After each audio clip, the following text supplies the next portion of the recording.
Subscribe the channel for latest updates. Press the bell icon. Get ready for the dictation at the count of 3, 2, 1, start. It has been observed by planners and demographers that beyond an optimal level of urbanization, the rate of depletion of the surrounding hinterland becomes faster, eventually causing decay in urbanization and urban poverty. Hence, to sustain urbanization, it is required that it must be kept within the optimal limits. Para.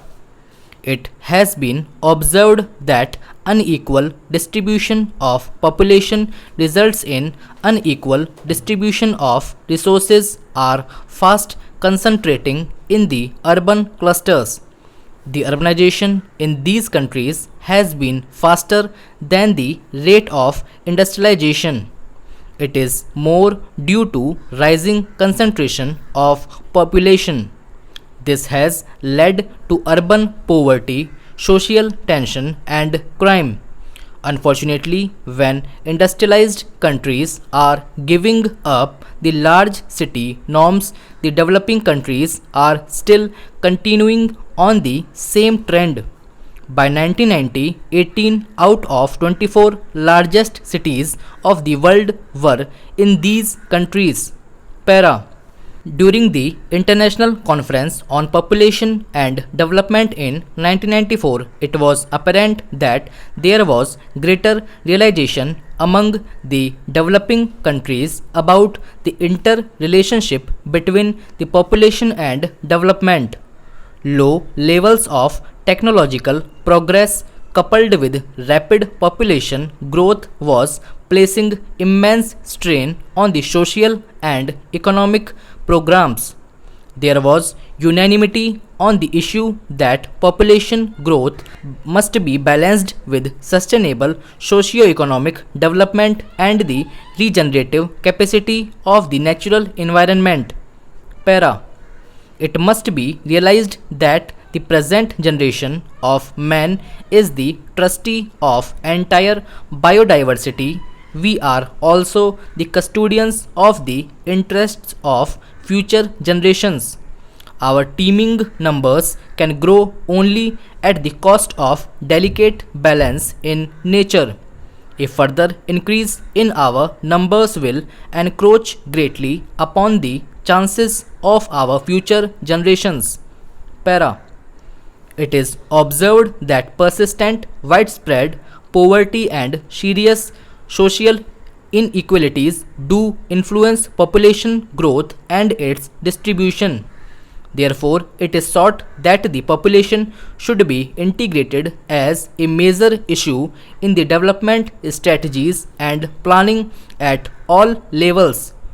All our calculations and policy initiatives will go haywire if we fail to integrate population issue in the broader development strategy. Para. There is now a distinctive rise in social awareness on population issues. Majority of countries have formulated their respective comprehensive population policies, and population has become an issue high on their national agenda. In our campaign against the numbers, our focus has been to control the birth rate and linkage to small family. Para. We emphasize linkage between small family norm and greater opportunities for human resources development. Beyond economic logic and policy, the problem has its sociological dimensions as well. We will have to focus on the major sociological factors that can influence the population issue. Social attitudes towards women is one such factor. Traditionally, women are deprived of a role in decision making at all levels, from family to the highest policy making fora. This attitude has to be changed. the need to give women decision-making rights was recognized by the ICPD in 1994. Further, in Beijing at 4th World Women Conference, the need for overall empowerment of women was demanded.